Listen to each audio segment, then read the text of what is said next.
लघु को good morning प्यारे विद्यार्थियों, आप सभी को नमस्कार। आप सभी आज देखेंगे आराम से प्रेजेंट परफेक्ट टेंस।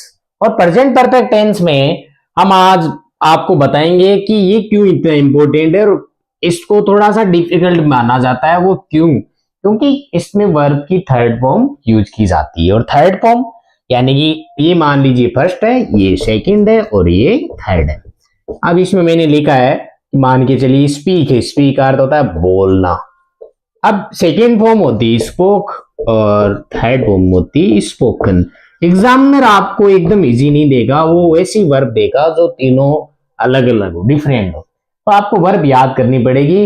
निश्चित है कि बिना वर्ब के आप इसमें आप फिल नहीं कर सकते। अब बात कर लेते हैं इस टेंस में हेल्पिंग वर्ब कौन सी यूज की जाती है। तो प्यारे बच्चों, हेल्पिंग वर्ब है, इसमें हैज और हैव का प्रयोग किया जाता है। किसका प्रयोग किया जाता है? हैज और हैव का। हैज आता है आपके सिंगुलर सब्जेक्ट के साथ। किसके साथ आता है? सिंगुलर सब्जेक्ट के साथ। और हैव आता है आपके प्लूरल सब्जेक्ट के साथ। किसके साथ आता है? प्लूरल सब्जेक्ट के साथ। यानी कि सिंगुलर आपको पता है, प्लूरल आपको पता है सभी को। अब हम बात कर लेते हैं मेन वर्ब। आपको मैंने बता दिया कौन सी फॉर्म यूज की जाती है, थर्ड फॉर्म यूज की जाती है। अब इसमें सबसे इंपॉर्टेंट प्यारे बच्चों वो रहती है इसमें एडवर्ब। और एडवर्ब आप अपने कॉपी किताब या कहीं भी देखिए, इसमें एडवर्ब सबसे इंपॉर्टेंट वो होती है। और वो कौन कौन सी होती है? तो यहाँ पे मैं बात कर लेता हूँ ऑलरेडी। इसकी बात कर लेता हूँ ऑलरेडी। पहली एडवर्ब है ऑलरेडी, आपको याद रह जाएगा, उसका अर्थ है पहले से। क्या अर्थ है? पहले से। ये एडवर्ब है टेंस की। और इसके बाद हम आगे बात करते हैं जस्ट। किसकी बात करते हैं? जस्ट। और जस्ट के बाद हम बात करते हैं यट। किसकी बात करेंगे? यट। और जस्ट आप समझते हो, बोलते हो घर पे जस्ट जस्ट जस्ट, तो ये अभी अभी अभी, मुझे तो अभी चाहिए, जस्ट चाहिए। घर पे बोला जाता है कि मुझे जस्ट चाहिए, तो ये क्या है? जस्ट यानी अभी अभी। और यट यानी होता है अब तक। क्या अर्थ होता है? अब तक। और अब हम आगे बात कर लेते हैं, इसमें एक और इंपॉर्टेंट है, वो है सोफार। क्या कौन सा एडवर्ब है? सोफार।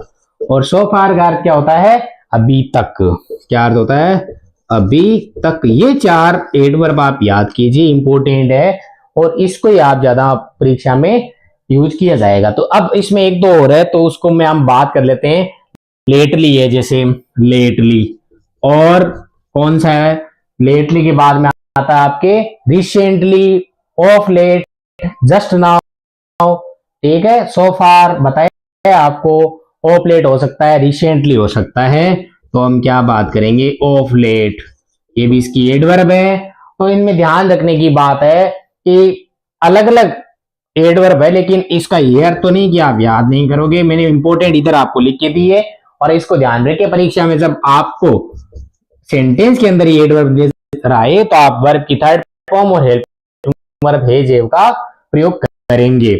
और आपको सबको बताइए कि एडवर्ब याद करना निश्चित है, और एडवर्ब याद नहीं होगी तो आप टेंस का पता नहीं लगा पाओगे और आप फिल इन द ब्लैंक्स याद नहीं करवाओगे। तो आप सभी इनको याद करें, कल आपको मेरे द्वारा एक्सरसाइज करवाई जाएगी। धन्यवाद, जय हिंद।